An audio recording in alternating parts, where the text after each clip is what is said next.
नमस्कार मंडळी. प्रपंचात राहूनही मनाला खरी शांतता आणि भगवंताचं निस्सीम प्रेम कसं मिळवायचं?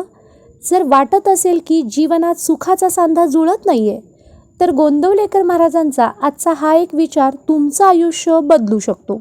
आज आपण ब्रह्मचैतन्य श्री गोंदवलेकर महाराज यांच्या 19 मेच्या अत्यंत सुंदर प्रवचनाचा सोप्या भाषेत अर्थ समजून घेणार आहोत.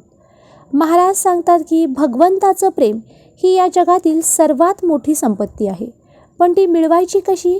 चला सविस्तररित्या जाणून घेऊया. महाराज सुरुवातीला जगाचा एक सोपा नियम सांगतात, तो म्हणजे देवाणघेवाण. जसं लाकडाचे 2 तुकडे एकमेकांना घट्ट जोडायचे असतील, तर सुतार काय करतो? दोन्ही तुकड्यांचा थोडा थोडा भाग तासून काढतो, तेव्हाच त्यांचा सांधा उत्तम बसतो. आपल्या नात्यांचंही असंच आहे. जर आपल्याला कौटुंबिक किंवा सामाजिक जीवनात प्रेम टिकवायचं असेल, तर प्रत्येकाने आपापले दोष, आपला अहंकार थोडे थोडे तासून म्हणजेच कमी केले पाहिजेत. तरच परस्परांच्या प्रेमाचा सांधा खात्रीने उत्तम बसेल. घरामध्ये असो किंवा बाहेर, महाराजांनी एक मोलाचा सल्ला दिला आहे.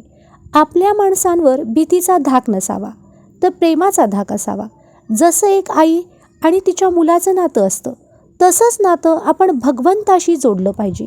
भीतीपोटी केलेली भक्ती जास्त काळ टिकत नाही, पण प्रेमापोटी केलेलं अनुसंधान आयुष्य बदलून टाकतं. आता एक खूप व्यावहारिक उदाहरण महाराजांनी दिलं आहे. समजा एखाद्या माणसाचं तोंड आलं आहे. आता पोटात भूक तर खूप आहे, समोर छान अन्नही ठेवलं आहे, पण तो खाऊ शकेल का? नाही, कारण तोंड आल्यामुळे त्याला अन्नाची चव लागत नाही. तसंच काहीसं आपल्यासोबत होतंय. आपल्या आतमध्ये भगवंताचं प्रेम तर आहे, पण आपण बाहेरच्या प्रपंचात मोहामध्ये इतके गुंतलो आहोत, इतके आसक्त झालो आहोत की आपल्याला भगवंताच्या नामाची गोडीच लागत नाहीये.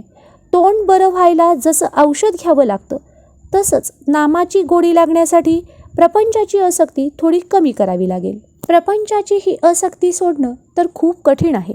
मग करायचं काय? महाराजांनी याचे 3 अत्यंत सोपे उपाय सांगितले आहेत.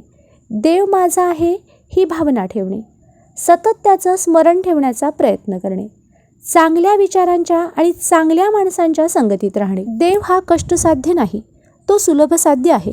जो अडाण्यातला अडाणी आहे त्यालाही देव मिळतो, फक्त मनात प्रेम हवं. प्रपंचाच्या शेवटी महाराज म्हणतात, ज्याला भगवंताचे प्रेम यावे असे वाटते त्याने नाम घेणे हाच एक मार्ग आहे.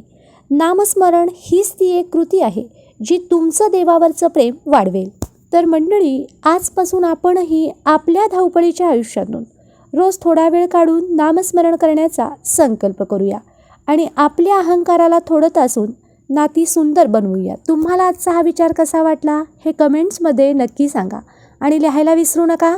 श्रीराम जय राम जय जय राम. व्हिडिओ आवडला असेल तर लाईक करा आणि शेअर करा तुमच्या मित्रपरिवारासोबत.